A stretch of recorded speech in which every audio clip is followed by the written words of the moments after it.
बचपन के प्यार हमर काहे भुलैली गे, जियते जिंदगिया में हमारा मुआइली। आगे रनिया काहे गेली हमारा भुलाए, आगे रनिया काहे गेली हमारा भुलाए। रातो दिन देखा हलिया तोहरे सपना मागे, तोहरे में बसा हमारा पराना। आगे रनिया कहे गेली हमारा भुलाए, आगे रनिया कहे गेली हमारा भुलाए।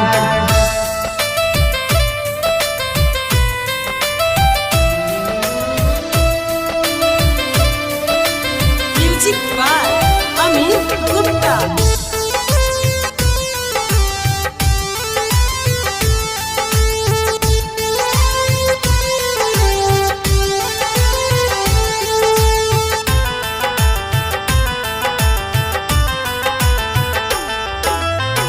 करके तो प्यार जिंदगी जहर बनैली गे, वादा कैली सातो जन्म एको ना निभैली। आगे रनिया कहे गेली हमरा तो भुलाए, आगे रनिया चल गेली हमरा ठोकराए।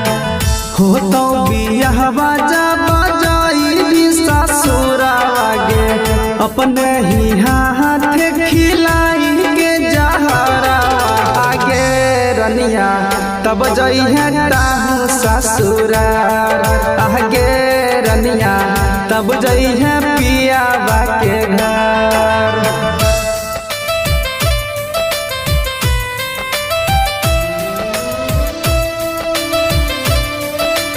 Music by Amit Gupta.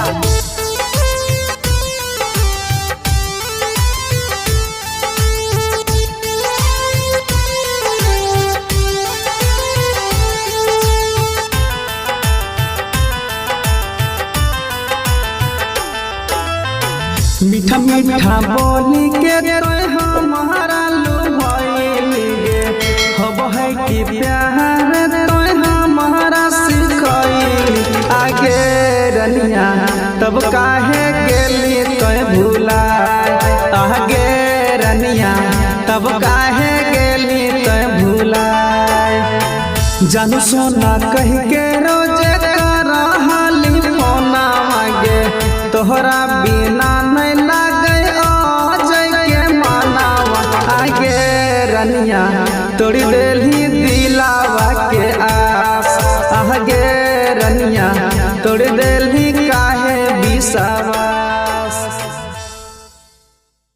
अगर आपने अभी तक हमारे YouTube चैनल सब्सक्राइब नहीं किया है